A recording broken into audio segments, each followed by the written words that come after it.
રાજકોટમાં આજે પીટી જાડેજા સામે પાસાનો કેસ કર્યો.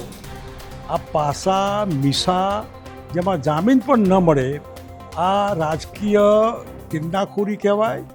પીટી જાડેજા જે તે વખતે બીજેપીના સામે જે રૂપાલા સાહેબ બોલ્યા અને આગેવાની લીધી, એનો બદલો ભારતીય જનતા પાર્ટી સરકારના માધ્યમથી વારી રહેશે.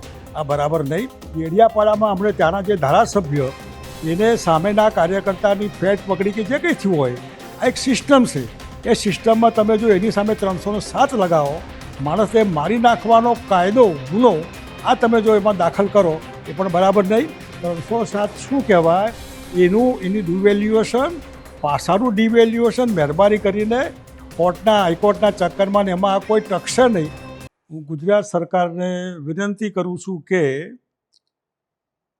સામી પાર્ટીના લોકોને હિસાબ કિતાબ કરવા માટે પોલીસ ખાતાનો અને ખોટા કાયદાઓનો દુરુપયોગ ન કરે. એટલા માટે કે હમણાં તાજેતરમાં રાજકોટમાં જે પીટી જાડેજા સામે પાસાનો કેસ કર્યો, આ પાસા મીસા જેમાં જામીન પણ ન મળે, આ રાજકીય કિન્નાખોરી કહેવાય, હિસાબ કિતાબની વાત કહેવાય. પીટી જાડેજાના જે કંઈ શબ્દો હોય, આ ભાષા હોય, એના સામે તમારે જે કરવું એ કરો, પરંતુ અલ્ટિમેટલી પાસા જેવો કાયદાનો દુરુપયોગ કરીને તમે માણસને અમાનવીય રીતે જેલમાં ધકેલી દો, એ બરાબર નહીં.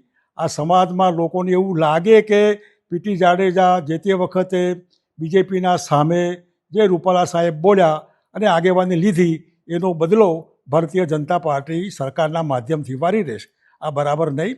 પાસાનો કાયદો દૂર કરો અને બાકીનું તમારે જે કરવું એ કરો. એટલું જ નહીં, ડેડિયાપાડામાં હમણાં ત્યાંના જે ધારાસભ્ય એને સામેના કાર્યકર્તાની ફેટ પકડી કે જે કંઈ થયું હોય, આ એક સિસ્ટમ છે. એ સિસ્ટમમાં તમે જો એની સામે 307 લગાવો, માણસને મારી નાખવાનો કાયદો ગુનો આ તમે જો એમાં દાખલ કરો, એ પણ બરાબર નહીં. બીજા ઘણા એવા કાયદા છે જેના આધારે તમે સામો માણસ બોલ્યો હોય એનું એક્ટ કરી શકો, પરંતુ 307 મારી નાખવા માટેનો પ્રયત્ન આવું ક્યારેય ન હોઈ શકે.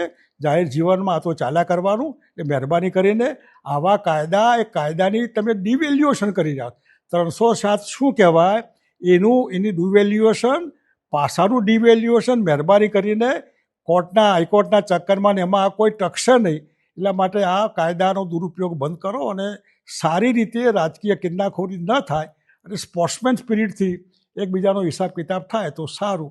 પણ મહેરબાની કરીને આ બંને કેસમાં 307 રદ કરો અને અમારા જાડેજા સાહેબનો પાસાનો કાયદો પણ રદ કરો તો સારું રહેશે. આટલું મારે સરકારને કહેવાનું છે.